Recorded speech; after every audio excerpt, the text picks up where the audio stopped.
நான் பேசுறது நீ என்ன பேசியிருக்கணும்? திராவிடம்னு பேசும்பொழுது தமிழ்னு பேசினேன். அப்ப திராவிட கோட்டையை உடைப்பதற்கு நாம் தமிழர் கட்சி கடப்பாறையை கொண்டு வந்து நான் உடைப்பேன். ரீல்ஸுகள் கண்டுபிடிக்க முடியாத காலத்திலே பொண்டாட்டி நான் கெட்டவல்லடி, கேடு கெட்டவன். அவனுடைய காலை கழுவி சுத்தம் செய்து அந்த தண்ணிய ரசம் என்று குடித்து சொல்லி அவங்கிட்ட பெரியார் மண் இல்லை, இது பெரியாரே மண்ணு தான், ஏதோ பெரிய புடிங்கி மாதிரி கூட்டு வந்துட்டாங்க. உங்களுக்கு சந்தேகம் இருந்துச்சுனாக்கா சீமானுக்கோ நாம் தமிழர் கட்சிக்கோ ஆர்எஸ்எஸ் காரனுக்கோ எந்த சந்தேகமும் வேண்டாம். ஒருவேளை அவரை தூக்கி போட்டு புதைச்சது பெரியார் மண்ணு தான் அடிப்பாங்க. இவன் ஒரு ஆளுன்னு இவன் வச்சு நீங்க மேடை போடுறீங்களே அப்படின்னு இல்லன்ற தைரியத்துல அவன் என்னமா பேசுறான். பொண்ணு வெளியில பாத்தீங்கன்னா சீமானுடைய அந்த அடித்தொண்டையில இருந்து கத்துவாப்புல இல்ல, அந்த மாதிரி அடித்தொண்டையில இருந்து சீமான் கத்துற சவுண்டு அந்த தெருமுழுக்க கேட்குது. சத்தம் மட்டும் வரும், சத்தத்தை கண்டு ஏமாந்து போய் கதவை திறந்துறாங்க. நான் சொல்ல ஆள் இருக்கிறாங்க, நேரடியா ஆதாரத்தோடு இருக்கிறாங்க. நம்ம சும்மா ஒண்ணு இவர் பாலியல் குற்றவாளி இவர் அது இதுன்னு போய் சொல்ல நம்ம கிட்ட வெளியிடலாம், அதுக்கப்புறம் வெளியிடலாம், எலெக்ஷன் கிட்ட வெளியிடலாம்னு வச்சிருக்கோம். அந்த ஆடியோ எல்லாம் தேவைப்பட்ட இப்ப எப்படி நம்ம வெளியிட்டார் தலைவர் வந்து நீ போறப்ப என்ன வேணும் இவர் சொன்னாராம், உங்க சமயக்காரனை கொடுத்துருங்க, மெஸ் தானே வச்சிருந்தாரு. புரியுது. அவங்க என்ன நினைச்சிட்டாங்க, நம்ம என்ன கட்ட மீசை வச்சிருப்பாரா, சரி மீசை போடுறேன்னு சொல்லி விட்டாங்க. அது பார்த்தோம்னாக்க மூக்குக்குள்ள 2 சீக்குமாரி சிவில் சொல்லிட்டு இருந்துருக்கு. மேடையில பிசுறணும் உசுறணும் மசுறணும் ஏன் இஷ்டம். நீங்க கூட இருக்கீங்க செவ்வாழ நீங்களா சொல்ல மாட்டீங்கன்னு சொல்லிட்டு கேட்டிருக்காங்க. அப்புறம் இல்லையா அண்ணன் மாட்டாம தானே அந்த வேலையை செய்வோம். நீங்க வந்து மிமிகிரி பண்ணிட்டீங்க, நீங்க ஏஐ போட்டீங்கன்னுவாங்க. நாங்க மிமிகிரி பண்றோம், ஏஐ போடணும்னா நாங்க இந்த கருமத்தை பண்றோம். நான் ஒரு மாமா வேலை பார்ப்பவன், ஆர்எஸ்எஸ் வாங்கி தின்பவன், அப்படி மிமிகிரி பண்ண போறோம். அந்த ஆளு எந்த நேரமும் காஜி காஜி காஜி, இதை தாண்டி வேற எதுவும் தெரியாது. இதை நான் சொல்ல சீமான் மேடையில் சொல்லியிருக்கேன். சொல்றேன், உண்மையிலேயே சீமான திட்டாதீங்க, யாரும் கோவப்பட்டு கூட திட்டாதீங்க. ரொம்ப பாவமான மனுஷன், எனக்கு அவரை பார்க்கும்போது ரொம்ப பரிதாபமா வரும். சாத்தானின் பிள்ளைகள்னு சொல்லிட்டு உங்களையே கூப்பிட்டு உங்களையே பேச வைக்கிறான்.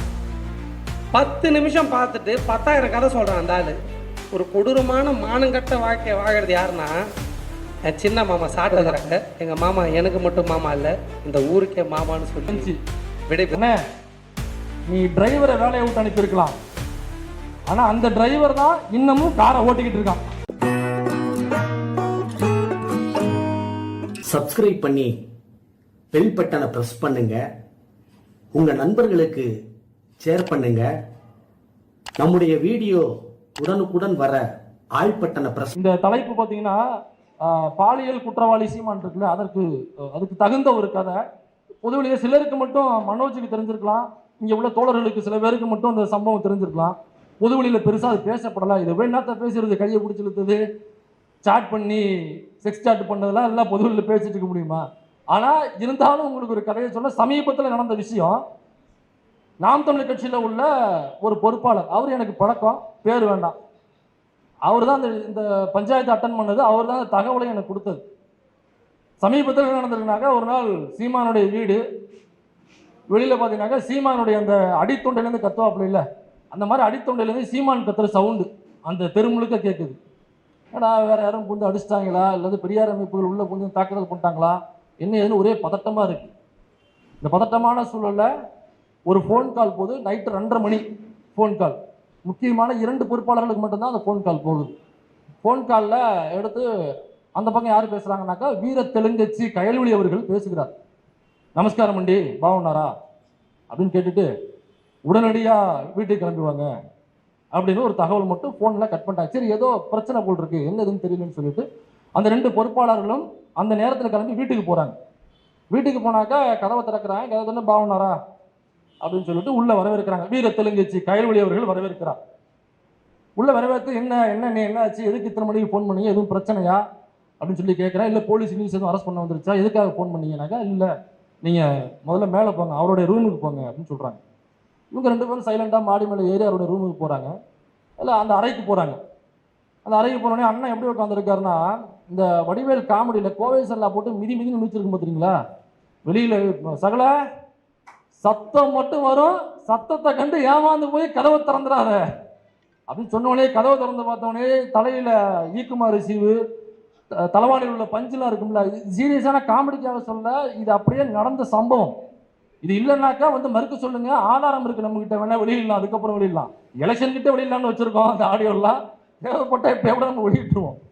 அதோட உட்காந்துருக்கு அவளை. கிட்டத்தட்ட ஒரு திரைப்படத்தில் வர ஒரு கதாநாயகி அங்கே உள்ள வில்லனால் சீமானால் பாலியல் தொந்தரவுக்கு ஆளாக்கப்பட்ட ஒரு பெண் எப்படி மூலையில் உட்காந்துருப்பாங்களோ, திரைப்படத்தில் ஒரு கதாநாயகி உட்காந்துருப்பாங்களோ ஒரு ரேப் சீனுக்கு அப்புறம், அப்புறம் ஹீரோ காப்பாற்ற போவார். போனவொடனே அங்கே என்ன துணி கிடக்கோ அதை எடுத்து போட்டு விடுவாங்கல்ல, அந்த மாதிரி கிட்டத்தட்ட சட்டை இல்லாமல் மூளையில இப்படி உட்காந்துருக்காப்புல. தலையில ஈக்குமாறு சீவும் அந்த பஞ்சும் இருக்கு, இப்படியே உட்காந்துருக்காப்புல. போன உடனே இவர் யாரு, நம்ம மண்டியிடாத மானம் வீழ்ந்து விடாத வீரம், நல்லா நம்ம சங்கராச்சாரம் மாதிரி குத்த வச்சு இப்படி உட்காந்துருக்காப்புல. அது வந்து விளக்கமாத்த சீவு என்னன்னாக்கா, வீட்டில் எப்போவுமே 2 விளக்கமாறு வச்சிருப்பாங்க. இங்கே எப்படின்னு தெரியல, ஊரில் 2 விளக்கமாறு இருக்கும். ஒன்று தோவ உள்ள விளக்கமாறு, இன்னொரு கட்ட விளக்கமாறு. கட்ட விளக்கமாறுங்கிறது வாங்க மாட்டாங்க. தோவ விளக்கமாறு வீடு கூட்டி கூட்டி இந்த தோகை போயிருச்சுனாக்கா அதை கட்ட விளக்கமாறாக பயன்படுத்துவாங்க. கட் பண்ணி நல்லா ஸ்ட்ராங்காக இருக்கிற போது மட்டும் பயன்படுத்துவாங்க. அது எதுக்கு பயன்படுத்துவாங்கன்னா, மாட்டு தொழுவோம், ஆட்டு தொழுவோம், அப்புறம் கோழி குடாப்பு இதெல்லாம் கூட்டி விடுறதுக்காக பயன்படுத்தப்படுறது தான் அந்த கட்ட விளக்கமாறு. இவருடைய தலையில இருந்தது அந்த கட்ட விளக்கமாருடைய சீவுகள் தான் அந்த தலையில இருந்தது. இது ரொம்ப டீட்டெயிலாக நீங்கள் கவனிக்கணும், அதுக்காக தான் சொல்கிறேன். அப்புறம் பேசும்பொழுது அண்ணனுக்கு ஏதோ பேச்சு தொந்தரவு வந்திருக்கு. என்னன்னு பார்த்தோம்னாக்கா, மூக்குக்கு கீழே 2 விளக்கமாறு சீவு சொல்லியிருக்கு. அவங்க என்ன நினைச்சிட்டாங்க, நம்ம அண்ணன் கட்ட மீசை வச்சிருப்பாரா, சரி மீசை போடுறோன்னு சொல்லி விட்டாங்க. அது பார்த்தோம்னாக்கா மூக்குக்குள்ள 2 சீக்குமாறு சிவு சொல்லிட்டு இருந்திருக்கு. அவரை எடுத்து போட்டு என்னன்னு கேட்டோம்னாக்கா, அதுக்கப்புறம் தான் அண்ணி விளக்கியிருக்காங்க. இந்த பரதேசி நாயி இப்போதானே ஒரு நடிகை கிட்ட போய் இவ்வளவு பிரச்சனையாகி, இவ்வளவு சிக்கலாகி, இவ்வளவு செட்டில்மெண்ட் ஆகி, இவ்வளவு மானவங்கப்பட்டு, இவன் மட்டும் இல்லாமல் என்னையும் கூட்டு கொண்டு போய் ஸ்டேஷன் நிற்க வச்சு, அதிலேயே கொல்லப்புறத்தில் இவ்வளவு பொண்கள் இருக்கும்போது ஏன்டா அந்த பொண்ணு கிட்ட போனேன்னு சொல்லி நான் ஏதோ சொன்னது மாதிரி அங்கே என்னுடைய மானத்தையும் இவன் பங்கம் பட்டு வந்திருந்தானே, இதுக்கப்புறமாவது இவன் திருந்துறானா? எங்கே போனாலும் முறுக்கி தோளில் போட்டு போகிறதே வேலையா இருக்கு. எத்தனை பஞ்சாயத்து தான் தீர்த்து வைக்கிறது? நீங்கள் கூட இருக்கீங்க, நான் செவ்வாழை நீங்களாம் சொல்ல மாட்டீங்களான்னு சொல்லிட்டு கேட்டிருக்காங்க. அப்புறம் இல்லையா, அண்ணன் மாட்டாம தானே அந்த வேலையை செய்வாப்புல, என்ன ஆச்சு ஏதாச்சுன்னு கேட்கும்போது தான் அண்ணனுடைய ஃபோன் எடுத்து அண்ணி காமிக்கிறாங்க. அந்த ஃபோனில் என்னக்கா சீமானுக்கு டைப் பண்ண தெரியாது. உண்மையிலேயே அவன் தற்கொலை டைப் பண்ண தெரியாது. அவனுடைய ஆடியோ ஏன் அதிகமாக வெளிவருதுன்னா, அவனுக்கு டைப் பண்ண தெரியாது, வாய்ஸ் மெசேஜ் தான் போடுவான். இப்போ ஏதோ போடுறாங்கனாக்கா படிச்சுட்டு அல்லது கேட்டுட்டு ஓகேன்னு பதில் அனுப்புவோம். ஓகே அப்படின்னா நம்ம அமைக்கி ஓகே நான் சொல்லுவோம். கேவை போட்டு அனுப்பிச்சு அந்த கேயே டைப் பண்ண தெரியாத ஒரு தற்கொலைங்க அவன். அதையே என்ன பண்ணுவானாக்கா, அப்படி ஒரு மெசேஜ் வந்தாலுமே இந்த வரைக்கும் எடுத்து தெரிஞ்சுட்டு, சரி தம்பி ஏடா ஓகேன்னு டைப் பண்ணி போடுறது கூட உனக்கு தெரியாத ஒரு தற்கொலை முண்டோம். இவனுக்கு மொபைல் யூஸ் பண்ண தெரியாத ஆடியோ மெசேஜ் தான் போடுவான். இப்போ கட்சியில் உள்ள ஒரு பெண், அவங்களுடைய பெயர் வேண்டாம், எனக்கு குழப்பமாயிரும், அதனால பேர் வேண்டாம். அந்த கட்சியில் உள்ள பெண் கூட இவர் சேட் பண்ணியிருக்காரு. சேட் பண்ணி கிட்டத்தட்ட ஒரு 1.5 மணி வரைக்கும் சேட் பண்ணியிருக்காரு. ஆப்போசிட்டில் உள்ள பெண்ணு வேற வேலையாக இருந்திருப்பாங்க போல, ரிப்ளை பண்ணல. இருக்குமே ரிப்ளை பண்ணலன்னா எல்லாம் ஆடியோ மெசேஜ் தான், எதுக்கு ரிப்ளை பண்ணல. ரிப்ளை பண்ணலன்னா இவன் என்ன பண்ணுறான், ரொம்ப சேஃப்டியாக வீட்லேயே தப்பிக்கிறாப்பிலையா. கிளியர் சாட்டு எவனா கற்றுக் கொடுத்துட்டான். அமைக்கு கிளியர் சாட்டு கொடுத்துட்டு பக்கத்தில் ஃபோன் வச்சுட்டு படுத்துட்டான். 1.5 மணி நல்லா புல் போதில் எல்லாம் பண்ணிட்டு 1.5 மணிக்கு காலை நீட்டு விட்டு படுத்துட்டான். அண்ணி வேற வேலையாக இருந்திருப்பாங்க போல் இருக்கு. அவங்க முடிச்சுட்டு ஒரு 1:45 2 மணிக்கு வீட்டுக்குள்ளே வந்திருக்காங்க. அவங்க வந்து அறைக்குள்ளே உள்ளே போனவனையே மொபைலில் டிங்னு ஒரு சத்தம். தலைவன் புல் போதையை போட்டு வழக்கமாக தூங்கிட்டான். அண்ணி ஃபோன் எடுத்து பார்க்குறாங்க. இவன் டெலிட் பண்ணது இவன் பக்கத்து தான். டெலிட் ஃபார் மீன் இருக்குல்ல, அதை மட்டும் கொடுத்துருக்கான். டெலிட் ஃபார் எவரி ஒன் கொடுக்கல. டெலிட் ஃபார் ஒன்னு கொடுத்தோன்னா இவனுக்கு மட்டும் தான் அந்த மெசேஜ் டெலிட் ஆகும். அவங்களுக்கு இருக்கும்ல, அவங்க அதை கோட் பண்ணி அவங்க ஒரு ஆடியோ மெசேஜ் எதுக்கு ஆப்போசிட்ல அண்ணி எடுத்து வந்து ப்ளே பண்ணாக்கா அது ஒரு பான் வெப்சைட்ல போற அளவுக்கான ஒரு ஆடியோ மெசேஜ், சரிங்களா? அந்த வாய்ஸ் மெசேஜ் அண்ணி கேட்டாங்க. அப்படி வச்சுட்டு கீழே போயிட்டு அண்ணன் தான் வீட்டுக்கு எதிர்த்தாப்புல அந்த வாத்து, அப்புறம் ஆஸ்திரேலியன் கிளி, ஆடு மாடுகள்லாம் வளர்ப்பாப்புல இல்லை, அங்கே தொழுவத்தில் உள்ள அந்த கட்ட வழக்கமாத்தை எடுத்துகிட்டு வந்து மெனக்கட்டு மேலே எடுத்துகிட்டு வந்து தூங்கிட்டு இருந்தவனை போட்டு வெளுத்திருக்காங்க. வெளுத்ததுக்கு அப்புறம் தான் முட்டி போட்டு மன்னிப்பு கேட்டிருக்காங்க. காலில் விழுந்து மன்னிப்பு கேட்டிருக்காங்க. வெளில சொல்லாத, நான் இனிமேல் செய்ய மாட்டேன், இந்த ரூம்குள்ளேயே இருக்கட்டும், என் மானமே போயிடுச்சு ஏற்கனவே இந்த விஜயலட்சுமியால, தயவு செஞ்சு வெளில சொல்லி பஞ்சாயத்தை கொடுத்துருக்காங்க, இனிமே நான் ஃபோனையே தொடமாட்டேன் அப்படின்னு இருக்கான். நீ ஃபோனையே தொடாமல் இருக்கிறது பிரச்சனை, நீ பொண்ணையே தொடாமல் இருந்தாதான் இங்கே சொல்லணும். நான் ஃபோனையே தொடமாட்டேன், மறுபடியும் பாடுறா ஃபோனை தொட மாட்டாங்கிறான். அப்போ பொண்ணை தொடுவியா நீ? மறுபடியும் இந்த விளக்க மாதிரி பிய அடிச்சிருக்காங்க. அதுக்கப்புறம் தான் ஃபோன் பண்ணி அவங்களுக்கு ஃபோன் பண்ணி அந்த 2 பொறுப்பாளர்களும் போய் அவங்க போர்வையெல்லாம் போத்தி விட்டு, அவங்க தம்பி சொல்றா தம்பி இனிமேல் பண்ண மாட்டேன்னு சொல்றா. இந்த பஞ்சாயத்து சமீபத்தில் நடந்த பஞ்சாயத்து. பிராமண கடப்பாறையை கொண்டு திராவிட கோட்டையை தகர்ப்பேன் அப்படின்னு பேசியிருக்காரு. என்ன பிராமண கடப்பாறையை பார்த்தாரு அவரு? ஒருவேளை அண்ணன் கேடி ராகவனுடைய வீடியோவை பார்த்துட்டு இந்த கடப்பாறை தான் சரியா இருக்கும் அப்படின்னு அவர் நினைச்சாரா என்னங்கிறது நமக்கு தெரியல. ஏன்னா நமக்கு அந்த வீடியோ எல்லாம் கண்ணு முன்னாடி வந்து போகும்ல, நீங்களும் எல்லாரும் பார்த்துருப்பீங்க. அந்த வீட்டிலலாம் நம்ம ஆயுதங்கள் இதெல்லாம் பயன்படுத்துவோம், அந்த விவசாயத்துக்கு தேவையான உபகரணங்கள்லாம். அதெல்லாம் துருப்பிடிச்சு போச்சுனாக்கா ஒரு பட்டம் ஒன்று இருக்கும், அதை வச்சு தேய்ப்போம் அந்த துருப்பிடிச்சதை சரி பண்ணுறதுக்கு, புதுசு போல ஆக்குவதற்கு. அந்த மாதிரி துருப்பிடிச்ச அந்த கடப்பாறையை எப்படி கேடி ராகவன் பூஜை ரூம்களை வச்சு பூஜை போட்டு இதை ஆயில் சர்வீஸ் போட்டு இது எப்படி சரி பண்ணாரு அப்படிங்கிறத எல்லாம் பார்த்துருப்பீங்க. ஒருவேளை அந்த கடப்பாறையை வச்சுக்கிட்டு தான் அண்ணன் திராவிட கோட்டையை புழப்பேன் அப்படின்னு சொன்னாரா, இல்லை காஞ்சிபுரம் கோவில் கருவறைக்குள்ள அந்த கருவறை நுழைவு போராட்டத்தை செய்த தோழர் தேவநாதன் அவர்களுடைய அந்த வீடியோவில் உள்ள கடப்பாறையை பார்த்துட்டு பிராமண கடப்பாறை தான் சரியா இருக்கும் அப்படின்னு நினைச்சாரா அப்படிங்கிறது நமக்கு தெரியல. ஏன்னா இதுல ஒண்ணு மட்டும் சீமான் தெளிவா ஒத்துக்கிறாப்புல, அவருடைய கடப்பாறை மொன்ன கடப்பாறை அப்படிங்கிறது அவர் ஒத்துக்கிறாப்புல. நான் சொல்றது, நான் ரொம்ப கருத்திரிக்கா தான் பேசிட்டு இருக்கேன், நான் சிங்கிள் மீனிங்ல தான் பேசுறேன். நீங்க டபுள் மீனிங்கா எடுத்துட்டீங்கன்னாக்கா அதுக்கு நிர்வாகம் பொறுப்பு இல்லை, யூடியூப் டஸ் பொறுப்பு இல்லை. நான் யூடியூப் டஸ் ஒருபோதும் நம்ம என்னைக்குமே டபுள் மீனிங்ல பேசியதே கிடையாது, யூடியூப் டஸ் அதை ஆதரிப்பதும் கிடையாது. நான் பேசுறது நீ என்ன பேசியிருக்கணும், திராவிடம்னு பேசும்பொழுது தமிழ்னு பேசினேன். அப்ப திராவிட கோட்டையை உடைப்பதற்கு நாம் தமிழர் கட்சி கடப்பாறையை கொண்டு வந்து நான் உடைப்பேன், அல்லது சீமானுடைய கடப்பாறையை கொண்டு தகர்ப்பேன் அப்படின்னு பேசியிருந்தாக்கா அதுல ஒரு லாஜிக் இருக்கு.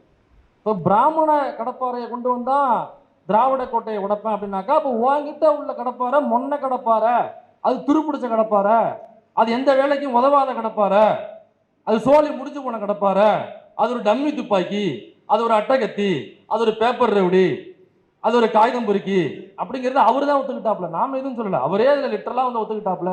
இந்த நாம் தமிழர் கட்சிங்கிற கட்சி திராவிடத்துக்கு எதிராக நாங்க ஆரம்பிச்சோம், ஆனா இந்த கடப்பாறை மொன்ன கடப்பாறையாக ஆகிவிட்டது அப்படிங்கிறது அவர் ஒத்துக்கிட்டு இருக்காப்ல. இப்ப இதெல்லாம் பேசும்போது உங்களுக்கு தோணும், ஏன் இப்படி எல்லாம் பேசணும் மேடைகள்ல அப்படின்னு சில பேர் தோழர்களுக்கு தோணலாம். சில ஸ்கேலை கொண்டு வந்து நம்ம கிட்ட நீட்டலாம். வேற என்ன பேசுறது, பிராமண கடப்பாறை வேற என்ன செஞ்சிருக்கு? பிராமண கடப்பாறை கருவறைக்குள்ள கசமுசா பண்ணியிருக்கு, பூஜனுக்குள்ள புஜிக் புஜிக் பண்ணியிருக்கு, பூஜை போன கோவிலுக்கு அர்ச்சனை செய்ய போன பெண்களை அவங்களுக்கு தீர்த்தத்துல மயக்க மருந்து கொடுத்து, இந்த இங்க சென்னையில ஒரு பாப்பான் புகழ்பெற்ற ஒரு கோவில் ஒன்று இருக்கு பாரிஸ்ல, அங்க அந்த பெண்ணை அவங்க ஒரு டிவியில தொகுப்பாளின்னு நினைக்கிறேன் விஜயவா இருக்காங்க, அந்த பெண்ணை அந்த பிராமண கடப்பாறை என்ன பண்ணுச்சு, பலமுறை இதே மாதிரி தீர்த்தத்துல மயக்க மருந்து கொடுத்து அந்த கடப்பாறை என்ன பண்ணுச்சு. அப்ப இந்த பிராமண கடப்பாறை காலங்காலமா இதுதானே செஞ்சுக்கிட்டு இருக்கு. வேற ஏதாவது பிராமண கடப்பாறை செஞ்சிருந்ததுனாக்கா நம்ம அதை பத்தி பேசலாம். அப்ப அந்த பிராமண கடப்பாறை என்ன செஞ்சிருக்கோ அதை பத்தி நம்ம பேச முடியும். அப்ப அந்த கடப்பாறை என்ன செஞ்சிருந்து பேச போனாக்கா நீங்க ஏன் இப்படி ஆபாசமாக பேசுறீங்கன்னு கேட்குறீங்க. நம்ம இந்த வேதம் இதிகாசம் புராண குப்பைகள்ல என்ன இருந்து பேசணும்னாக்கா ஏன் ஆபாசமா பேசுறீங்க? ஏப்பா வேதம் புராண இதிகாசம் ஆபாசமா தான்ப்பா இருக்கு, அதை நான் எடுத்து சொல்றேன்னு பெரியார் சொன்னார். அதே மாதிரி பிராமண கடப்பாறை பூஜை ரூமுக்குள்ள என்ன பண்ணுச்சு, கருவறைக்குள்ள என்ன பண்ணுச்சு, பூஜை செய்ய வந்த அர்ச்சனை செய்ய வந்த பெண்களை அந்த பிராமண கடப்பாறை என்ன பண்ணுச்சுன்னு தான் நம்ம பேச வந்திருக்கோம். இதே பிராமண கடப்பாறை வேற என்னென்ன பண்ணிருக்கு? முகலாயர்கள் வந்ததுக்கு அப்புறம் தான் இந்தியா உருப்படாம போச்சு, இந்தியா சுத்தமாக காலியானதுக்கு காரணம் இந்த முகலாயர்களுடைய படையெடுப்பு அப்படின்னு பேசுவானுங்க. இப்படி பேசுகிற இந்த பிராமண கடப்பாறைகள் தான் முகலாயர்கள் ஆட்சியில முகலாயர்களிடம் வாங்கி குடிச்சிட்டு அந்த முகலாயர் ஆட்சியில முக்கியமான அமைச்சர் பதவியை அனுபவிச்சது அதே பிராமண கடப்பாறைகள். அந்த முகலாயர் ஆட்சியில முக்கியமான அமைச்சர் பதவியை அனுபவிச்சது ஏன் பாட்டனோ உங்க பாட்டனோ இந்த உட்கார்ந்துருக்க பாட்டனோ யாரும் கிடையாது. அவன் சொல்ற அந்த முகலாயர் ஆட்சியில முக்கியமான அமைச்சர் பதவி வகிச்சது அந்த முகலாயர்கள்ட்ட முட்டி போட்டு வாங்கி குடிச்சிட்டு அந்த பிராமண கடப்பாறைகள் தான் அந்த பதவி சுகத்தை அனுபவிச்சிச்சு. ஆங்கிலேயன் வந்ததுக்கு அப்புறம் தான் ஜாதிங்கிற பாகுபாடே உருவானுச்சு. ஆங்கிலேயன் தான் இந்தியாவை பிளவுபடுத்திட்டான், ஆங்கிலேயன் தான் இந்தியாவை முன்னேற விடாம தடுத்துட்டான் அப்படின்னு சொல்ற அந்த பிராமண கடப்பாறை தான் அதே ஆங்கிலேயனிடம் காட்டி கொடுத்து கூட்டியும் கொடுத்து அந்த மிலேச்சர் என்று அவர்கள் சொல்லுகிற ஆங்கிலேயரிடம் பதவி சுகத்தை அனுபவிச்சது. இது நான் சொல்லல, நான் ஏதோ ஆபாசமா பேசுறேன், காட்டி கொடுக்குறானுங்க கூட்டி கொடுக்குறானுங்க ஏன்ட்டு தூக்கிட்டு வராதிங்க. இதை சொன்னது யார் தெரியுமா? இதை சொன்னது பாரதியினுடைய மணிக்கணும், சீமானுடைய பாட்டன் பாரதி சொல்லியிருக்கான். சீமானுடைய பாட்டன் பாரதி வாஞ்சியோடு தொடர்பு கொண்டிருந்த ஆரியர்களுக்கு ஓர் ஆப்த வாக்கியம் அப்படிங்கிற புத்தகத்துல பாரதி சொல்றான், அவர் நண்பர்கிட்ட சொல்றாப்புல, இந்த மிலேச்சர்களிடம் நம்மவர்கள் பார்ப்பனர் சமூகத்தை சார்ந்தவர்கள் தங்கள் வீட்டில் உள்ள பெண்டாட்டிகளையும் சகோதரிகளையும் கூட்டி கொடுத்து அவர்களிடம் பதவி சுகத்தை அனுபவிக்கிறார்கள் அப்படின்னு அவருடைய பாட்டன் பாரதி சொல்லியிருக்காப்புல. இப்போ பிராமண கடப்பாறை என்ன பண்ணிருக்கு அதுதான் நம்ம பேச முடியும். இப்போ பிராமண கடப்பாறை காட்டி கொடுத்துருக்கு, கூட்டி கொடுத்துருக்கு, முகலாயர்கள்ட்ட வாங்கி குடிச்சு பதவி சுகத்தை அனுபவிச்சிருக்கு, பிரிட்டிஷ்காரன்ட்ட முட்டி போட்டு அவனுக்கு தேவையான பணிவிடைகள் செய்து அவன்கிட்ட வாங்கி குடிச்சு அவனுடைய ஷூவை நக்கி அவனுடைய காலை கழுவி சுத்தம் செய்து அந்த தண்ணியை ரசம் என்று குடித்து அவங்ககிட்ட அந்த பிராமண கடப்பாறைகள் பதவி சுகத்தை அனுபவிச்சிருக்கு. இப்போ இந்த பிராமண கடப்பாறை வேறு என்னென்ன பண்ணியிருக்கு? பிராமண கடப்பாரான்னு சொல்றாங்க. சரி, பெண்கள் விஷயத்துல இந்த பிராமண கடப்பாறை அப்படி என்ன பண்ணியிருக்கு? பெண்கள் பேங்க் அக்கௌண்டே வச்சுக்க கூடாது என்று இந்த பிராமண கடப்பாறை சொல்லியிருக்கு. அதே பிராமணர் சமூகத்தில் பிறந்த, ஏன்னா நம்ம பார்ப்பனர் தான் சொல்லுவோம், இவன் பிராமண கடப்பாருன்னு சொன்னதுனால புரியணுங்கிறதுக்காக நம்ம அந்த வார்த்தையை பயன்படுத்துறோம். இந்த அதே பார்ப்பனர் சமூகத்தில் பிறந்த பெண்கள் சிறு வயதிலேயே கல்யாணம் பண்ணி கொடுத்துருவானுங்க இல்லைங்களா? இப்போ கூட சிதம்பரத்தில் அப்படிதான் பண்றானுங்க. இந்த அயோக்கிய பயலுக சிதம்பரத்தில் உள்ள அந்த தீட்சிதர்கள்னு சொல்லிட்டு ஒரு ரவுடி கும்பல், ஒரு பொறுக்கி கும்பல் ஒன்று அந்த கோயிலுக்குள்ள ஆட்டையை போட்டு உட்காந்துருக்கு. அது என்ன பண்றாங்க, இப்பவுமே 12 வயசு 13 வயசு பெண் குழந்தைகளுக்கு திருமணம் பண்ணி வச்சிருவானுங்க அந்த தீட்சிதர்கள், அந்த பாப்பாங் கும்பல். அதை வழக்கா மாறி ஆடியோ வீடியோலாம் வெளில வந்ததுக்கு அப்புறம், போட்டோஸ்லாம் வெளில வந்ததுக்கு அப்புறம் வழக்கு போடுது இந்த அரசு. அங்க முன்னாடி போய் நின்று இந்த கௌசிக் வந்தா என்ன பண்ணுவேன் அப்படின்னு முன்னாடி போய் நின்று அந்த தீட்சிதர் கடப்பாறைகளுக்கு பாதுகாப்பு கொடுத்தது எந்த கடப்பாறை தெரியுமா? இந்த நம்ம கிண்டியில் இருக்கிற ஒரு சண்டி குதிரை ஒன்று இருக்குல்ல, அந்த பிராமண கடப்பாறை தான் அந்த பிராமண கடப்பாறைகளுக்கு போய் பாதுகாப்பு கொடுத்துச்சு. நானே சிறு வயதில் தான் கல்யாணம் பண்ணேன், எனக்கே 13 வயசு கல்யாணம் ஆயிருச்சு. நீ ஏன்னாக்க நீ என்ன பெரிய புடுங்கிய? நீ சட்டத்தின் முன்னாடி எல்லா கடப்பாறையும் ஒண்ணுதான். இதுல பிராமண கடப்பாறை, சத்திரிய கடப்பாறை, வைசிய கடப்பாறைலாம் ஒண்ணும் கிடையாது. சட்டத்தின் முன்னாடி எல்லா கடப்பாறையும் ஒண்ணுதான். இதுல நானே நீ என்ன பெரிய மண்ணான்னு மயிரான்னு கேட்கிறேன். நான் யாரையும் நம்ம குறிப்பிட்டு கேட்கல. இப்படி யாரெல்லாம் இந்த பெண் குழந்தை திருமணத்துக்கு ஆதரவு தெரிவிக்கிறாங்களோ அவங்களை கேட்கிறப்ப, பிராமண கடப்பாறை செய்தது பெண்களை சிறு வயதில் திருமணம் செய்து கொடுப்பது. சிறு வயதிலேயே ஒருவேளை விதவை ஆயிட்டாங்க 8-9 வயசுல அப்படின்னாக்கா திரும்ப மறுமணம் செய்து வைக்க மாட்டாங்க. அப்படியே அவங்களுக்கு வெள்ளை புடவை அல்லது காவி கலர்ல புடவை சுத்திட்டு மொட்டை அடிச்சுட்டு வீட்டு முன்னில உட்கார வைத்தது தான் இந்த பிராமண கடப்பாறை. வேலைக்கு செல்லும் பெண்கள் விபச்சாரிகள் என்று சொன்னது இந்த பிராமண கடப்பாறை.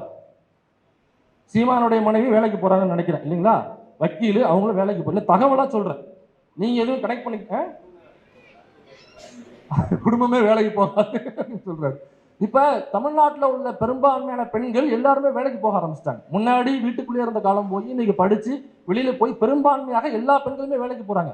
ஆனா இன்னமும் இந்த பிராமண கடப்பாறை காஞ்சிபுரத்தில் உள்ள சங்கர மடத்தில் உள்ள சங்கராச்சாரியார்னு ஒருத்தர் குத்த வச்சு உட்காந்துருப்பாருல்ல, அந்த சங்கராச்சாரியார் அவருடைய புத்தகத்தில் எழுதியிருக்காப்புல, அவங்களுடைய பைபிள் அதுதான், அவங்களுடைய குரான் அதுதான், அவங்களுடைய வேத புத்தகம் அதுதான். அதுல அந்த சங்கராச்சாரியர் என்கிற அயோக்கியம் எழுதி வச்சிருக்கான், இன்னமும் இருக்கு, அவங்களுடைய வெப்சைட்லயே இருக்கு.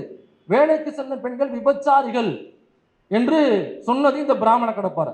நாம் தமிழர் கட்சியில நிறைய பெண்கள் வேலைக்கு போவாங்கல்ல, அப்ப இந்த பிராமண கடப்பாறைன்னு சொன்னதை ஏத்துக்கிட்டாங்கன்னாக்கா அந்த ஸ்டேட்மெண்ட் அவங்க ஏத்துக்கிட்டாங்கன்னு அர்த்தம். பிராமண கடப்பாறை செஞ்சது இதுதான். இன்னும் இந்த இடையில ஒரு பஞ்சு டைலாக் ஒன்று அடிக்கிறானுங்க போறவரை, இது பெரியார் மண் இல்லை, இது பெரியாரே மண்ணு தான் அப்படின்னு ஒரு பஞ்சு டைலாக் எங்க இருந்து பிடிச்சிட்டாங்க. இது எல்லா மேடைகளையும் சொல்லி பெரியார் மண் இல்லை, இது பெரியாரே மண்ணு தான், ஏதோ பெரிய புடிங்கி மாதிரி இந்த டைலாக் கூட்டு விட்டாங்க. சரி, பெரியார் மண் இல்லை, இது பெரியாரே மண்ணு தானா? ஆமா, பெரியாரே மண்ணு தான், அதுல எங்களுக்கு மாற்று கருத்து இல்லை, பெரியாரே மண்ணு தான். உங்களுக்கு சந்தேகம் இருந்துச்சுனாக்கா சீமானுக்கோ நாம் தமிழர் கட்சிக்கோ ஆர்எஸ்எஸ் காரனுக்கோ எந்த சந்தேகமும் வேண்டாம். ஒருவேளை உங்களுக்கு சந்தேகம் இருந்ததுன்னா உங்களுடைய அந்த பெரிய நீண்ட கடப்பாறை இருக்குல்ல, ராஜாஜி என்கிற நீண்ட கடப்பாறை, அந்த ராஜாஜியை போட்டு புதைச்ச மண் இருக்குல்ல, அந்த மண்ணு தான் பெரியார் மண். உங்களுடைய சோ என்கிற ஒருத்தர் வந்து துக்ளக்குடைய முன்னாள் ஓனர் ஒருத்தர் இருந்தார்ல, சோ ஆரியத்துக்கு ஆர்எஸ்எஸ்க்கு அதிமுகவினுடைய ஐடியா குருவாக இருந்தார்ல, ஐடியா மணியாக, அவரை தூக்கி போட்டு புதைச்சது பெரியார் மண்ணு தான். இங்க எவெல்லாம் சனாதனத்தையும் மனுதர்மத்தையும் வர்ணாசிரமத்தையும் பார்ப்பனியத்தையும் தூக்கி கொண்டு வந்தானோ அவன் எல்லாரையும் போட்டு புதைச்சது பெரியார் மண்ணு தான். அந்த வகையில பெரியார் மண்ணு தான். இதுல உனக்கு ஏதாவது சந்தேகம் இருக்குனாக்கா ராஜாஜியை புதைச்ச இடத்துல போய் பொக்லிங் போட்டு நோண்டி அவனுடைய எலும்பு கூடோ அல்லது சாம்பலோ இருந்துச்சுனாக்கா அவனை தட்டி கேளு, பெரியார் மண்ணா அல்லது பெரியாரே மண்ணாங்கிறத அவன் ராஜாஜி சொல்லுவான். உன்னுடைய பாட்டம் பாரதியை புதைச்சது இதே பெரியார் மண்ணில் தான். இப்ப பெரியார் மண்ணு இல்லை, பெரியாரே மண்ணா, அவன் பெரியாரே மண்ணு தான். இந்த பெரியார் மண்ணில் தான் ஒன்னையும் போட்டு புதைக்க போகிறோம். இப்படி பெரியார் மண்ணு இல்லை, பெரியாரே மண்ணு தான்ட்டு எவன்லாம் வந்தானோ எல்லாரையும் போட்டு புதைச்சு அவங்களுக்கு இரங்கல் கடிதம் எழுதியது இந்த பெரியார் மண்ணு தான்.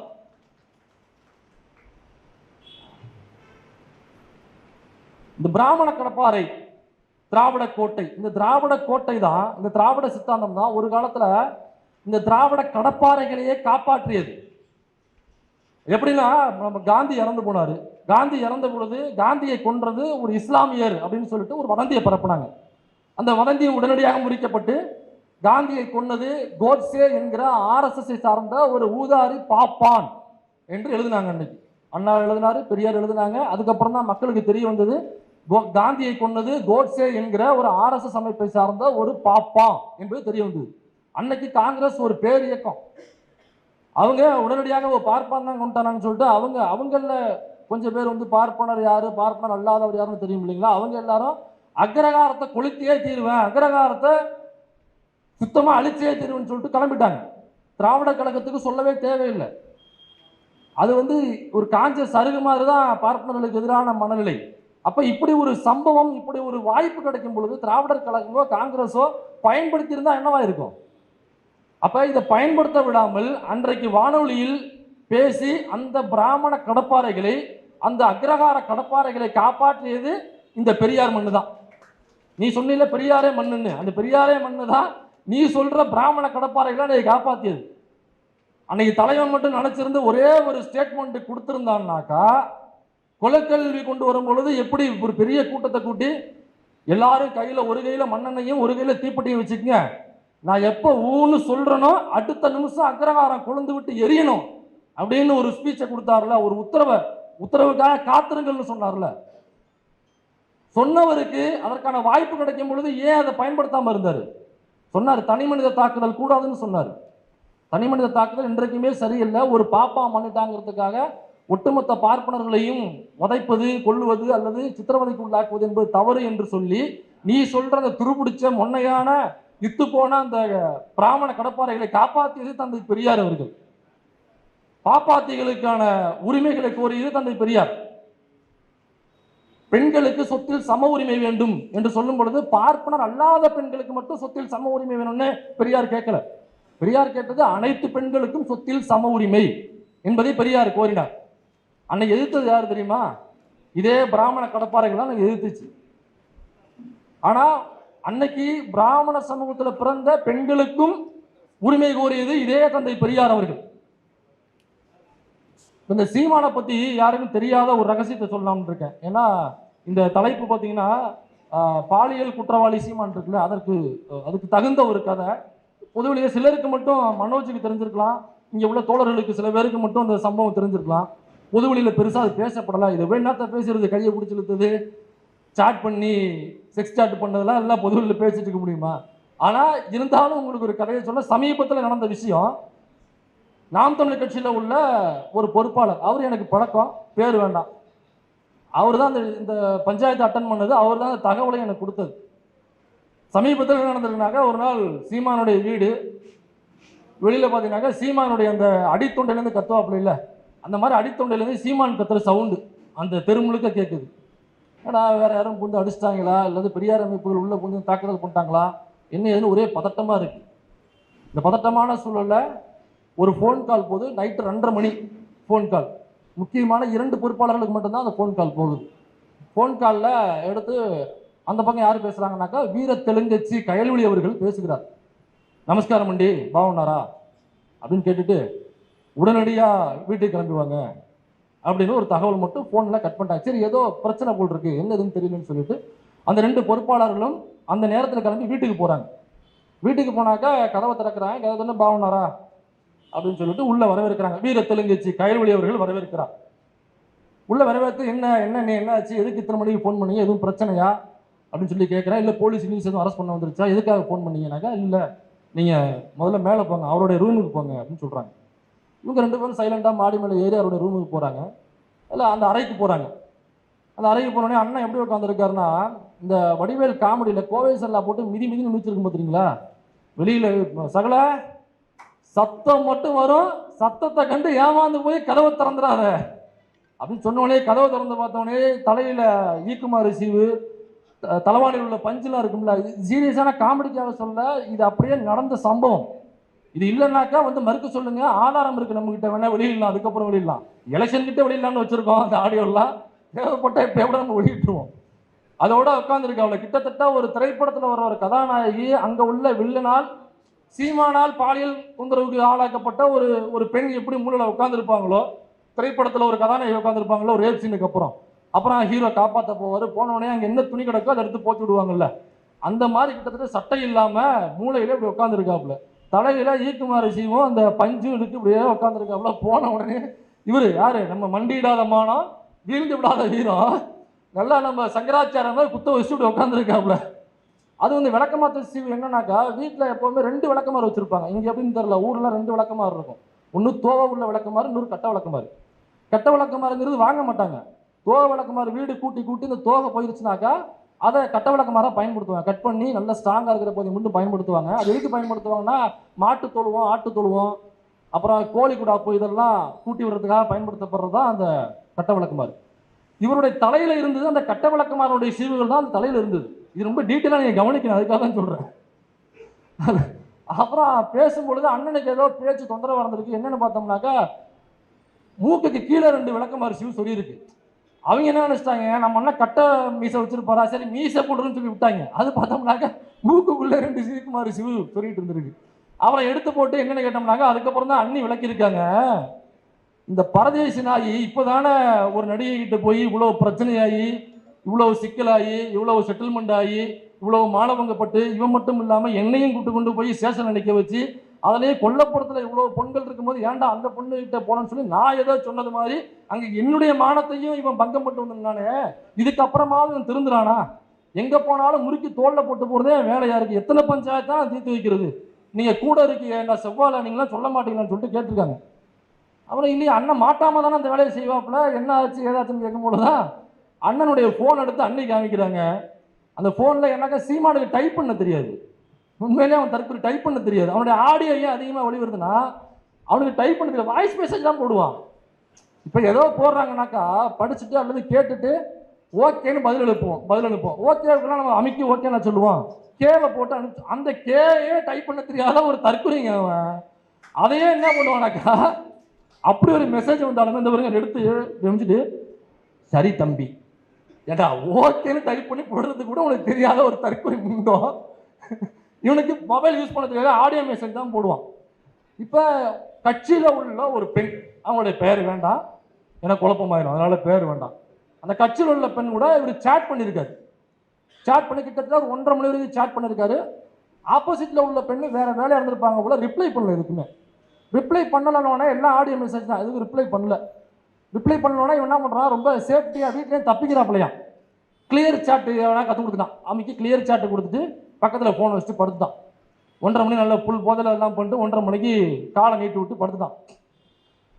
அண்ணி வேற வேலையாக இருந்திருப்பாங்க போல் இருக்கு. அவங்க முடிச்சுட்டு ஒரு 1:45 மணிக்கு வீட்டுக்குள்ளே வந்திருக்காங்க.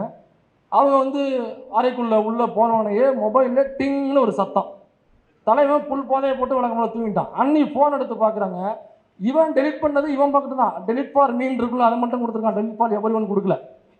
டெலிட் ஃபார் ஒன்னு கொடுத்தோன்னே இவனுக்கு மட்டும் தான் அந்த மெசேஜ் டெலிட் ஆகும். அவங்களுக்கு இருக்கும்ல, அவங்க அதை கோட் பண்ணி அவங்க ஒரு ஆடியோ மெசேஜ் எதுக்கு ஆப்போசிட்ல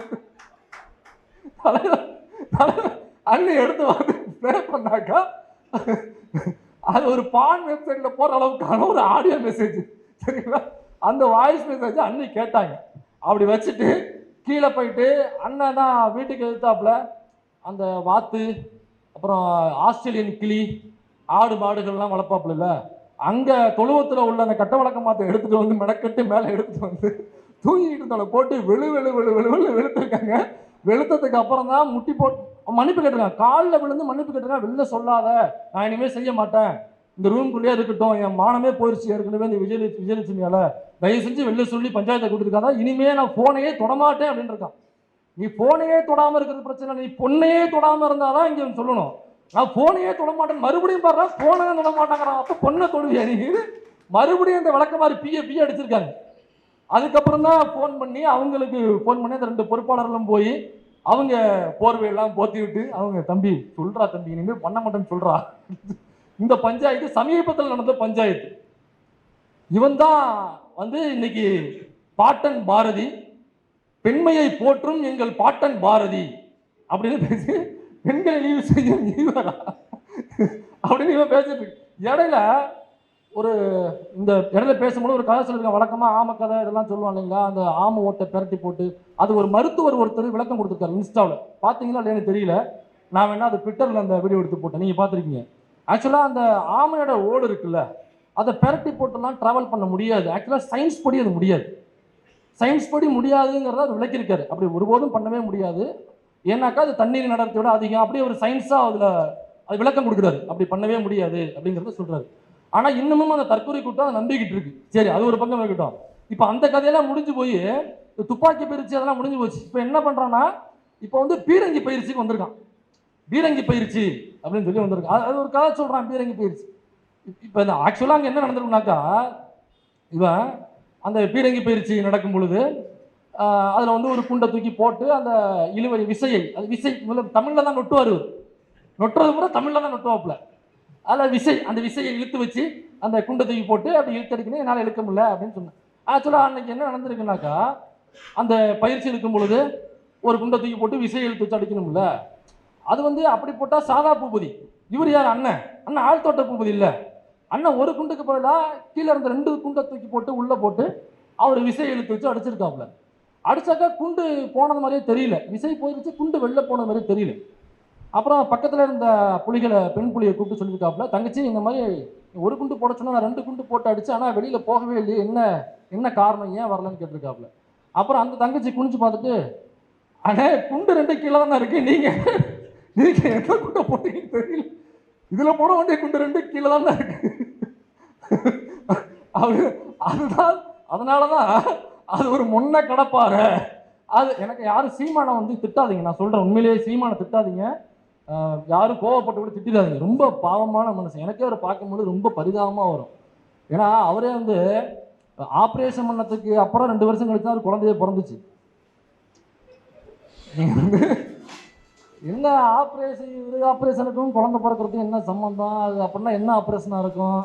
ஆப்ரேஷன் பண்ணி 2 வருஷம் கழிச்சு குழந்தை, இந்த கேள்வி ஏன்ட்டு நீங்கள் கேட்கக்கூடாது. நீ வேற எதுவும் கனெக்ட் பண்ணிங்கனாக்கா நான் பொறுப்பு கிடையாது. ஆப்ரேஷன் பண்ணி 2 வருஷம் கழிச்சு தான் அவனுக்கு குழந்தை பிறந்துச்சு. அது எப்படி என்ன, அந்த அதுக்குள்ளே போகாதீங்க, அதை ஆப்ரேஷன் பண்ணாதீங்க, நீங்கள் ஆப்ரேஷன் பண்ணாதீங்க. இது தகவலாக நான் சொல்கிறேன். அந்த கட்சியிலேருந்து வெளியேறிய ஒரு தோழர் ஒருத்தர், அவர் தான் பேட்டியில் சொல்லும் பொழுது, இல்லை அது வெத்து துப்பாக்கி முன்னாடியே ஆப்ரேஷன் பண்ணிட்டாச்சு. இல்லை நான் சொல்கிறது என்னன்னாக்கா, ஆப்ரேஷனாக வேற ஏதாவது ஆப்ரேஷன் பண்ணியிருக்காங்க, நீங்கள் எதுவும் திரும்ப அரிசி பருப்பு கொடுக்குற ஆப்ரேஷன் நினச்சிக்கிங்கனாக்கா அது கம்பெனி பொறுப்பாக்காது. அது ஆனால் ஒருபோதும் பாருங்க, விஜய் வந்து இப்போ ஈரோட்டில் போட்ட மீட்டிங் போட்டாப்புல இல்லை, அதில் ஒரு டைலாக் வந்து பயங்கர ஃபேமஸ் ஆனிச்சு. தம்பி இறங்கு, தம்பி இறங்கு, தம்பி இறங்குப்பா அப்படின்னு சொன்னாப்புல இல்லை. இந்த டைலாக சீமானால ஒருபோதும் சொல்ல முடியாது. ஒருபோதும் இந்த டைலாக சீமானால சொல்லவே முடியாது. சரி, இந்த பிராமண கடப்பாறை வேற என்னென்ன பண்ணியிருக்கு? குஜராத்தில் கலவரம் பண்ணியிருக்கு, உத்தரப்பிரதேசத்தில் இஸ்லாமிய கிறிஸ்தவர்களுக்கு எதிராக வன்முறைகள் பண்ணியிருக்கு, ஒடிசாவில் இஸ்லாமியர்களை அடித்து கொண்டிருக்கு, குஜராத்தில் இஸ்லாமியர்களுக்கு எதிரான கலவரம் பண்ணியிருக்கு. அங்கே உள்ள ஒரு சிறுமியை கோவில் கருவறைக்குள்ள வச்சு கூட்டு பாலியல் உணர்வு செஞ்சு கொன்று பக்கத்தில் உள்ள நதியில் போய் தூக்கி போட்டிருக்கு. இன்னும் என்னென்ன பண்ணியிருக்கு இந்த பிராமண கடப்பாறைனாக்கா, இந்த மாதிரி நிறைய விஷயங்களை இந்த பிராமண கடப்பாறை பண்ணியிருக்கு. சரி, திராவிட கோட்டை என்ன பண்ணியிருக்கு? திராவிட கோட்டை என்ன செஞ்சிருக்குன்னா, பட்டியல் சமூகத்தை சார்ந்த மாணவர்கள் டிகிரி முடிச்சிட்டாங்கன்னாங்க போதும், ஏதோ ஒரு பேச்சுலர் டிகிரி முடிச்சிட்டாக்க போதும், அவங்கள எந்தவித செலவும் இல்லாமல், 0 காஸ்ட், எந்த செலவும் இல்லாமல் அந்த பெண்களை, அந்த மாணவர்களுக்கு, ஆண்களோ பெண்களோ, அந்த மாணவர்களுக்கு, SC STக்கு மட்டும்தான் அது உண்டு, அந்த மாணவர்களுக்கு ஃபாரின் போய் படிக்கிறதுக்கான முழு தொகையும் அரசே ஏற்றுக்குது. இந்த திமுக அரசு தலைமையேற்றதுக்கு அப்புறம் 174 பேரை பட்டியல் சமூகத்தை சார்ந்த மாணவர்களை ஃபாரினுக்கு அனுப்பி படிக்க வச்சிருக்கு, எந்தவித செலவும் கிடையாது. இதற்கு வந்து சட்டமன்றத்தில் குரல் கொடுத்த விடுதலை சிறுத்தைகள் கட்சியினுடைய சட்டமன்ற உறுப்பினர்களுக்கு பெரும் பங்கு உண்டு. இப்போ இந்த 174ங்கிறது என்னவாக மாறி இருக்கு? இந்த திராவிட கோட்டை என்ன பண்ணியிருக்குன்னா, இந்த 174ங்கிறத 350 மாணவர்களாக அடுத்த செஷன் அனுப்ப போறாங்க. அதற்கு ஒதுக்கப்பட்ட தொகையை டபுளா இன்க்ரீஸ் பண்ணியிருக்காங்க. அப்போ 174 பேர் ஏற்கனவே போயிருக்காங்கனாக்கா, அடுத்த செஷன் போகும்பொழுது 350லேருந்து 400 மாணவர்கள் ஃபாரின்ல போய் படிச்சு அங்கேருந்து ஸ்காலர்ஸாக வருவாங்க. நீங்கள் யோசிச்சு பாருங்க, இந்த பிராமண கடப்பாறைகள் பிராமணர் அல்லாத சமூகத்தை சார்ந்தவர்களை தெருவுக்குள்ள வரக்கூடாது, செருப்பு போடக்கூடாது, தோல்ல துண்டு போடக்கூடாது, நீ படிக்கிறதுக்கு ஸ்கூலுக்கு வரக்கூடாது, நீ ஒருவேளை படிச்சிட்டீனாக்கா உனக்கு ரிசர்வேஷன் வேலை வாய்ப்புல கிடையாது, ஒருவேளை ரிசர்வேஷன் வேலை வாய்ப்பு உண்டுன்னு நீ சட்டம் போட்டாலும் அதை நான் நிறைவேற்ற மாட்டேன். 27% ஓபிசிக்கு ரிசர்வேஷன் இருந்தாலும் நான் 12% தான் ஐஐடியில் வச்சிருப்பேன். அதை தாண்டி உனக்கு ஒருபோதும் ரிசர்வேஷன் கொடுக்க மாட்டேன். இந்த சாதியில பிறந்தியா நீ கோயிலுக்குள்ள வரக்கூடாது, இந்த சாதியில பிறந்தியா நீ கண்ணிலேயே படக்கூடாது, தூரமா தான் நிற்கணும் என்று சொன்ன இந்த பிராமண கடப்பாறைக்கு எதிராக திராவிட கோட்டை என்ன செஞ்சுனாக்கா ஃபாரினுக்கு அனுப்பி படிக்க வச்சு ஃபாரின்ல உள்ள பல்கலைக்கழகங்களை படிக்க வச்சு ஸ்காலர்ஸா மாத்திருக்கு. முன்னாடி ஃபாரின் போகும்பொழுது நம்ம என்ன வேலைக்கு போவோம்? சாதாரண கட்டட வேலைக்கு, பிட்டர் வேலைக்கு, அந்த ஷிப்யார்டு வேலைக்கு தான் பெரும்பான்மையாக போவோம், சிங்கப்பூருக்கும் மலேசியாவுக்கும். ஆனால் இன்னைக்கு இந்த தலைமுறை, நான் சார்ந்த என்னுடைய தலைமுறை ஃபாரினுக்கு போகிறது முடிச்சிருந்தோம். ஃபாரினுக்கு போகும்போது என்ன எங்கே போகிறோம்னாக்கா சிங்கப்பூருக்கோ மலேசியாவுக்கோ பிட்டர் வேலைக்கோ சாதாரண அடிப்படை வேலைக்கோ போகிறது இல்லை. அமெரிக்காவுக்கும் லண்டனுக்கும் ஜெர்மனுக்கும் பிரான்ஸுக்கும் ஐடி கம்பெனியில் வேலை செய்கிற முக்கியமான பொறுப்புகளுக்கு தான் இன்னைக்கு அவன் இன்டர்வியூ அட்டெண்ட் பண்ணி போயிட்டு இருக்கான். அப்போ பிராமண கடப்பாறை என்ன செஞ்சிச்சு, திராவிட கோட்டை என்ன செஞ்சிச்சு அப்படிங்கிறத நீங்கள் நல்லா புரிஞ்சுக்கணும். நமக்கு எல்லாம் தெரியும்னு வச்சுங்களா, இருந்தாலும் மக்களுக்கு போய் சேரணும். இதுக்கெல்லாம் பதில் சொல்லணும். சொல்ல மாட்டான் ஒருபோதும். ஏன்னாக்கா அது ஒரு வெத்து துப்பாக்கி. நான் சொல்றது அவன்கிட்ட கருத்து இல்லைங்கிறதுனால வெத்து துப்பாக்கின்னு சொல்றேன். திரும்பவும் நீங்க வேற எதையும் கனெக்ட் பண்ணிக்க கூடாது. கடைசியா ஒரே ஒரு பஞ்சை போட்டு முடிக்கலாம்னு நினைக்கிறேன். அது எல்லாருக்கும் புரியணுங்கிற அவசியம் இல்லை. இந்த மேட்ரு புரிஞ்சவங்களுக்கு மட்டும் இந்த பஞ்சு புரிஞ்சா போதும். குறிப்பா அண்ணன் சீமானுக்கு இது புரியும், அதனால அவருக்கு மட்டும்தான் இந்த கடைசி பஞ்சு. அண்ணே, நீ டிரைவரை வேலையை விட்டு அனுப்பியிருக்கலாம், ஆனா அந்த டிரைவர் தான் இன்னமும் காரை ஓட்டிக்கிட்டு இருக்கான். நன்றி, வணக்கம். தோழர்களுக்கு வணக்கம். எங்க மாமா பத்தி பேச என்னை கூப்பிட்டதுல ரொம்ப சந்தோஷம். அவர் எனக்கு மட்டும் மாமா இல்லை, ஆர்எஸ்எஸ்க்கும் மாமா, பிஜேபிக்கும் மாமா. மாமானா தப்பா எடுத்துக்கூடாது. மாண்புமிகு மானமிகு அதை நான் சொல்ல, சின்ன மாமா சொன்னான். இவனுக்கு இதே வேலை. இந்த தலைப்பில் எனக்கு பிரச்சனை இருக்குது. என்னென்னா, பெண்களின் மாண்பை காத்த மேதகவும் பாலியல் குற்றவாளி சீமானும். இப்போ மட்டும் யாராவது புலிகள் இருக்கணும். எப்படி நீங்கள் மேதகு இவங்க கூட ஒப்பிட்டு தலைப்பு வச்சு நம்ம தொத்தி அடிச்சிருப்பாங்க. ஒரு என்னென்ன கேட்டால், இப்போ நான் என்கிட்ட ஒருத்தர் கமெண்ட்டில் வரான், என்ன பாலியல் குற்றவாளின்ட்டீங்க, அவர் என்ன பாலியல் குற்றம் பண்ணார், அவர் ஈழத்தில் போய் உங்களுக்காக போராடுறது தப்பாக உண்மையாக கமெண்ட் போகிறான் போஸ்ட் போட்டோடனே. உங்கள் அண்ணன் ஈழத்துக்கு போனால் 5 நிமிஷம் இருந்தான், 10 நிமிஷம் இருந்தான், 7 நாள் இருந்தான், 7 மாதம் 7 வருஷம் எப்படியே இருந்தான். எப்படி போனான்? பிஜேபி கூப்பிட்டு போனாங்களா, ஆர்எஸ்எஸ் கூப்பிட்டு போனாங்களா, அதிமுக கூப்பிட்டு போனாங்களா, இல்லைன்னா மாநாடு எதை போட்டியா? மாடுகள் மாநாடு, எருமைகள் மாநாடு, நாய்கள் மாநாடு, ஏதாவது மாநாடு போட்டு போனியா? கருப்பு சட்டை கூப்பிட்டு போனாங்க, பெரியாரிஸ்ட் கூப்பிட்டு போனாங்க, இல்லைன்னா வீடியோ போட்டியா? ரீல்ஸுகள் கண்டுபிடிக்க முடியாத காலத்திலே பொண்டாட்டி நான் கெட்டவன் இல்லடி, கேடு கெட்டவன், அதுவும் சட்டையை அவுத்து போட்டு. நான் கேட்குறேன், நாம் தம்பிங்கிட்ட கேட்குறேன், அந்த காலத்தில் சட்டையை அவுத்து போட்டு அவன் என் வீடியோ எடுத்தான். யார்கிட்ட எடுத்தான்? பொண்டாட்டின்றான். அந்த ஆளுக்கு எத்தனை கல்யாணம்? அப்போ கல்யாணம் ஆயிடுச்சா? அப்போ ஏதோ ஒரு பொண்ணுக்கிட்ட பொண்டாட்டின்னு சட்டையை அவுத்து போட்டு வீடியோ போட்டவன். இவன் புலிகளை பற்றி பேசுகிறான். இப்போ புலிகள் இருந்தால் நம்மளை அடிப்பாங்க. இவன் ஒரு ஆளுன்னு இவனை வச்சு நீங்கள் மேடை போடுறீங்களே அப்படின்னு இல்லைன்ற தைரியத்தில் அவன் என்னென்னமோ பேசுகிறான். இப்போ ஒன்றும் இல்லை, ஆர்எஸ்எஸ் கூட்டு ஐயா சொல்கிற மாரி ஜிம்மி போய் கடின்ற மாரி ஆர்எஸ்எஸ் கூட்டு இந்த கடி பாரதியார்ன்ற பேரில் பெரியார கடின்னு கடிச்சுன்னு இருக்கிறாரு. சீமானோட வரலாறை நம்ம எடுக்கணும். சும்மா சாதாரணமெல்லாம் பேசிடக்கூடாது. வரலாறுன்னு எங்கே உடனே அவர் பிறந்ததுலாம் இல்லை. அவருக்கும் பாண்டிச்சேரிக்குமான வரலாறு தெரியுமா? இங்கே தீனான உக்காந்துக்கிறாரு. நம்ம ஒன்றும் சீமான் மாதிரி அவதூறு பரப்புறா இல்லை, ஆதாரத்தோடு சொல்லுவோம்.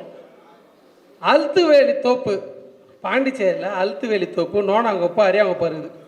நல்லா குடியை குடிச்சிட்டு ஆன்னு கிடப்பான ஆள். இப்போ போனீங்கன்னா கூட பழைய ஆள் இருப்பாங்க. சீமான்னு கேட்டால் அவங்க சொல்லுவாங்க, கிளாஸ் எடுப்பாங்க, அவரா அப்படி வாங்க அப்படின்னு.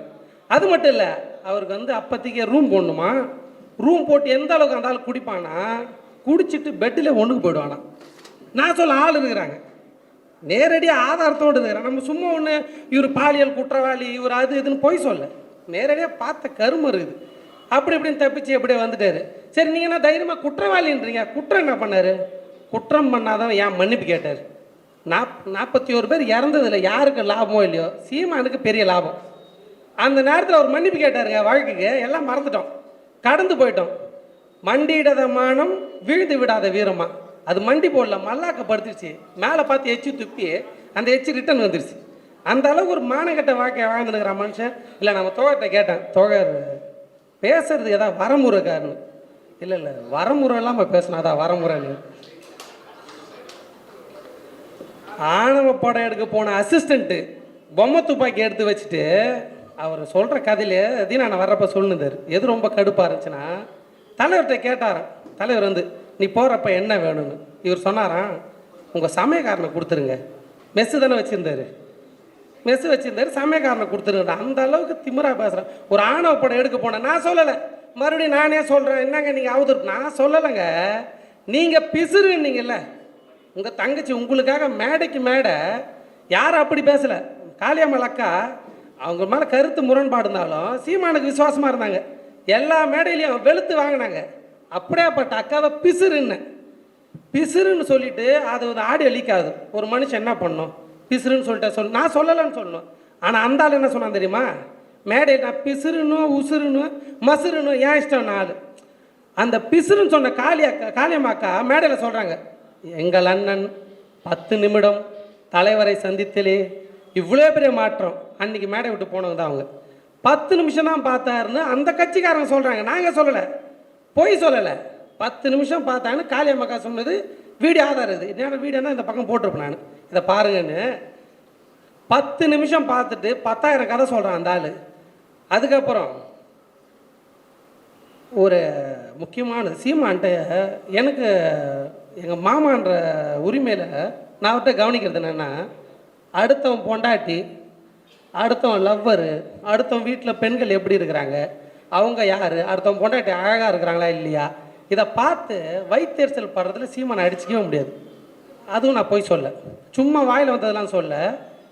சீமான் நித்யானந்தாவை பார்த்து பொறாமப்பட்ட ஒரு ஆடியோ ஒன்று இருக்குது. அதாவது நித்யானந்தா பணம் வச்சிருக்கிறான்னு கூட ஒரு கோவம் வரலையா, ஃபிகர்களோடு இருக்கிறானா, அதுவும் வெள்ளைக்கார ஃபிகரா. இப்படி ஒரு ஆடியோ போடுறாங்க. அந்த ஆடியோ ஒரு மறுக்கலை.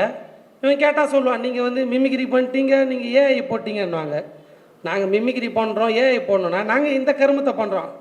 நான் ஒரு மாமா வேலை பார்ப்பவன், ஆர்எஸ்எஸ்ரம் வாங்கி தின்பவன், அப்படி மிமிக்ரி பண்ண போகிறோம்.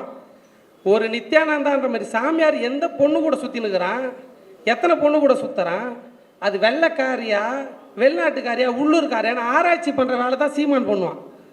இதுவும் நான் சொல்லலை, அவரே சொன்னது. எதுவுமே நம்மளை சும்மா அடித்து விட்றதில்ல, அவன் வாய்க்கு வந்த மாதிரி பொய் கதை சொல்கிறதில்ல.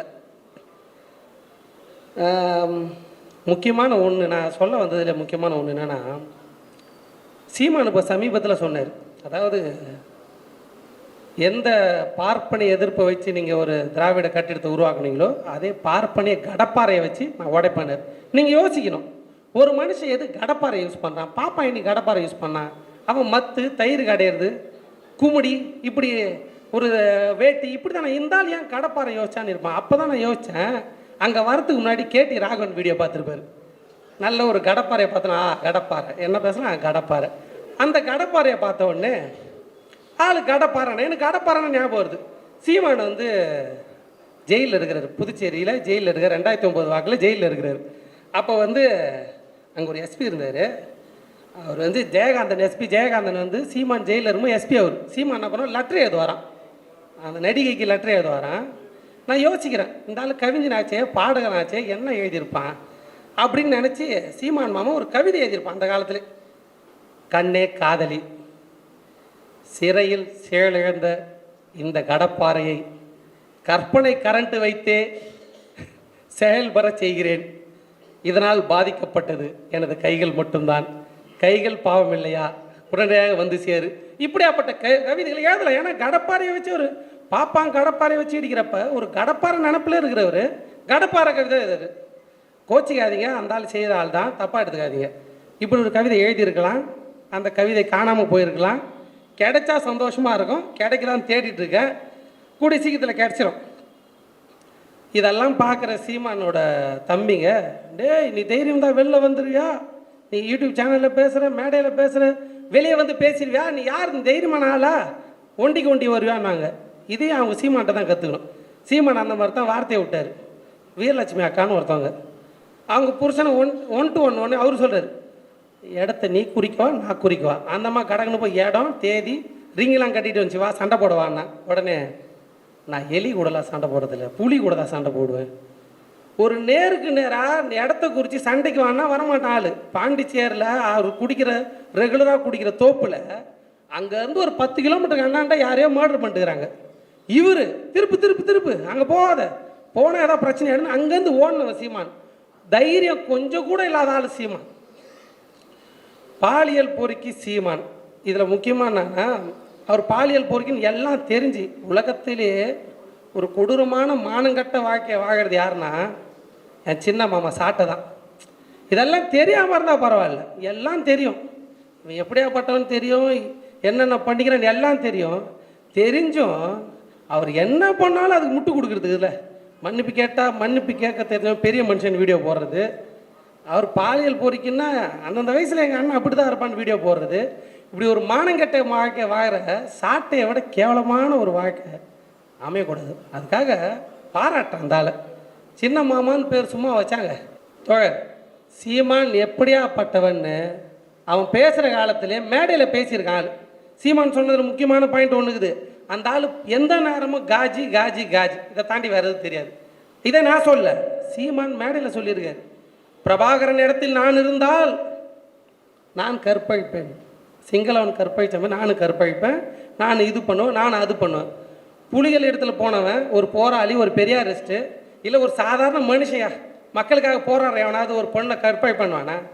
அவனுக்கு காஜி, இத்தனை பேர் கற்பழிக்கிறாங்களே, நமக்கு ஒரு சான்ஸ் கிடச்சா நம்ம எத்தனை பேர் கற்பழிக்கலாம்? இதை நான் சொல்ல மேடையில் சொல்கிறது. எப்படி ஒருத்தன் சொல்லலாம்? பிரபாகரன் இடத்துல நான் தான் இன்னும் போராட்டத்தை வீரியம் ஆடிச்சிருப்பேன், இல்லை வேறு வழியில் போராடி இருப்பேன், இல்லை நான் மனித வெடிகுண்டாயிருப்பேன் அப்படி சொல்லலாம். நானும் கற்பழிப்பேன்ற ஆள். எந்த நேரமும் அதே எண்ணம், 24/7 அதே எண்ணம். நீங்கள் வேணால் பாருங்கள், சீமான் வந்து பெண்களை இப்போ ஒரு இடத்துல பேசுகிறப்ப நீ சரியான ஆண்மகனாக தான் பேசுவான். ஆள் ஆண்மகன் அவனும் ஆண்மகன் நல்ல ஆத்தாளுக்கு பிறந்தியான்னு கேட்பான். எந்த நேரமும் ஒரு ஆணாதிக்க சிந்தனையிலையும் ஒரு கேவலமான புத்தியில் வாழற ஒரே ஆள் சீமான் தான். அந்த ஆள் ஒரு அரசியல் கட்சி ஆரம்பித்து மேடையில் பேசுகிறான். அந்த மேடையில் பேசுகிறத கேட்டோம் அவர்கிட்ட தோழர்கள்லாம் டிவி நிகழ்ச்சியில் வந்து எப்படி பேசுகிறாங்கன்னு தெரியல. இப்போ பெரியாரை திட்டுறதுக்கு இஸ்லாமிய தோழர்களை கூப்பிட்டு பேசுகிறாங்க. அம்மா கொஞ்சம் நீங்கள் அங்கே தம்பிகளோ தோழர்களோ தங்கைகளோ சாத்தானின் பிள்ளைகள் யாரை சொன்னான் அந்த ஆள்? இஸ்லாமியர் தான் சொன்னான். சாத்தானின் பிள்ளைகள்னு சொல்கிறான் ஆள். அப்போ நீங்கள்லாம் யார்? அதுக்கு மன்னிப்பு கேட்டான ஆள். இல்லை நான் பேசலை அப்படிலாம் பேசலைன்னு சொன்னாங்கன்னா, சாத்தானின் பிள்ளைகள்னு சொல்லிவிட்டு உங்களையே கூப்பிட்டு உங்களையே பேச வைக்கிறான். அப்போ நீங்கள் கேள்வி எழுப்புறது இல்லையா? உங்கள் ஆள் மன்னிப்பு கேட்டுக்கிறான், எதுக்கு மன்னிப்பு கேட்டான்னு கேள்வி எழுப்புறது இல்லையா? அந்த டைம்லேயே உங்கள் ஆள் சட்டையெல்லாம் வீடியோ போட்டுக்கிறான். டேய் சட்டை இல்லாமல் எப்படா வீடியோ போடுற? அதுவும் டயலாகு கெட்டவன் இல்லை கேடு கெட்டவன். ஒரு சட்டை இல்லாமல் வீடியோ எதுக்கு போடணும்? சட்டையை அவுத்து போட்டு ஒரு அரசியல்வாதியோ இல்லை புலிகளோ போராளிகளோ பெரியாரை பேசுகிறனோ என்னவோ என்ன கரும ஆர்எஸ்எஸ் காரனாக கூட இருக்கட்டும், சட்டை இல்லாமல் எப்படி வீடியோ போடல? நீ அந்த வீடியோலாம் எப்படி எடுக்க தைரியம் வருது? எந்த மனநிலையில் இருக்கிற நீ? ஒரு மேடையில் உன் கட்சியை சேர்ந்த உன்னோட தோழரையே பிசுறுன்னு சொல்கிற, அதை சொல்லிட்டு நான் பிசுறுன்னு சொல்லுவேன் மசுறுன்னு சொல்லுவேன்ற, எங்கே பார்த்தாலும் போகிற ஒரு மேடையில் கற்பழி பண்ணுற. இப்படியாப்பட்ட பேச்சுகளை பேசிட்டு கடைசியில் எங்கே வந்து நிற்கிறான் ஆள்? நான் கடப்பாறையை கொண்டு போய் இடிப்பான்றான். ஆர்எஸ்எஸ் அடிவரி ஆகிடும். அப்போத்துல சொன்னார், ஏங்க அந்த ஆள் அப்படி தாங்க மாமாங்க, அவன் மாமா பையங்க, மாமா வேலை செய்கிறவங்க. மாமானா நீங்கள் இதாட்டி தப்பாக எடுத்துக்கலாம், தப்பு இல்லை, மாண்புக்கு மாணவர்களாம் இல்லை, மாமா வேலை தான் செய்கிற ஆள். அப்படியாப்பட்டவங்கிட்ட கேள்வி எழுப்பணும். இப்போ சமீபத்தில் சாட்டை துருப்பணும் இறங்கி விஜய் அடி அடிச்சுன்னு நமக்கு ஒரு சந்தேகம் வரலாம். ஆஹா நம்ம சீமானை திட்டுறோமே, அப்போ விஜய் சரியான ஆளா? ஏன்னா விஜய்க்கு எதிராக சீமான் கட்சி வேலை செய்கிறாங்களே. விஜய் கட்டார் ஒன்றும் இல்லைங்க, ஒன்றுமே இல்லை, தெளிவாக புரிஞ்சுக்கணும். விஜய் அரசியல் ரீதியாக பாஜக வேலை செய்கிறார், சீமான் சித்தாந்த ரீதியாக பாஜக வேலை செய்கிறாங்க. ஒரு வடிவேல் காமெடி இருக்கும், 2 அடியால் வச்சுருப்பார் வடிவேல். இந்த பக்கம் செருப்பை நான் எடுக்கிறதா நீ எடுக்கிறதான்னு வடிவேலுக்கு ரைட்டு லெஃப்டில். அந்த மாதிரி ஆர்எஸ்எஸோட பிஜேபியோட அடிமை தான் 2 பேரும். இந்த பக்கம் இவர் எலெக்ஷனை நான் உனக்கான வேலையை செய்கிறேன், இந்த பக்கம் நான் சித்தாந்த வேலையை செய்கிறேன்னு மாற்றி ரொம்ப ரொம்ப கஷ்டப்பட்டுலாம் புரிஞ்சிக்க தேவையில்லை. ஒரு அம்மா நடிகர் விஜயோட காருக்கு முன்னாடி அவங்க கட்சிக்காரங்க போய் நிற்கிறாங்க.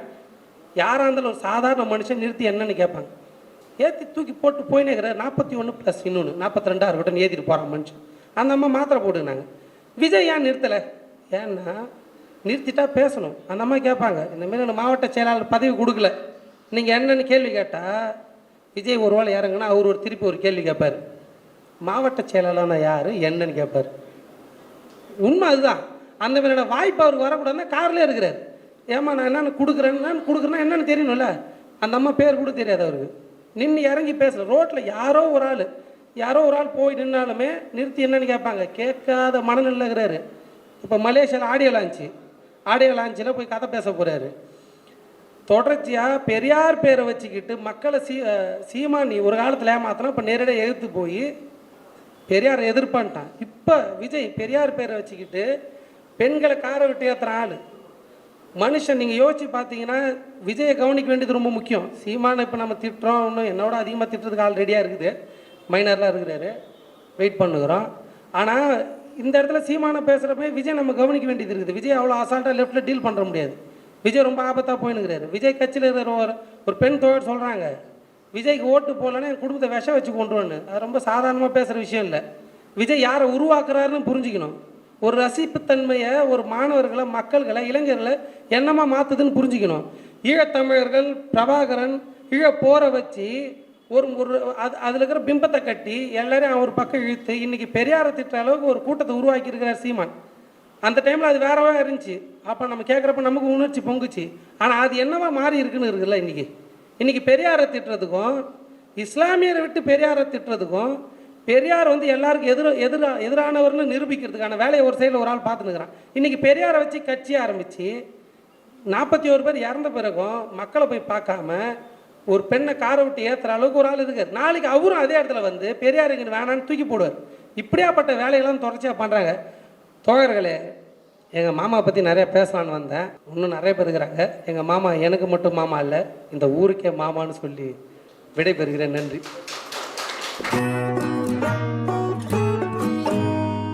சப்ஸ்கிரைப் பண்ணி பெல் பட்டனை பிரஸ் பண்ணுங்க. உங்க நண்பர்களுக்கு ஷேர் பண்ணுங்க. நம்முடைய வீடியோ உடனுக்குடன் வர ஆல் பட்டனை பிரஸ்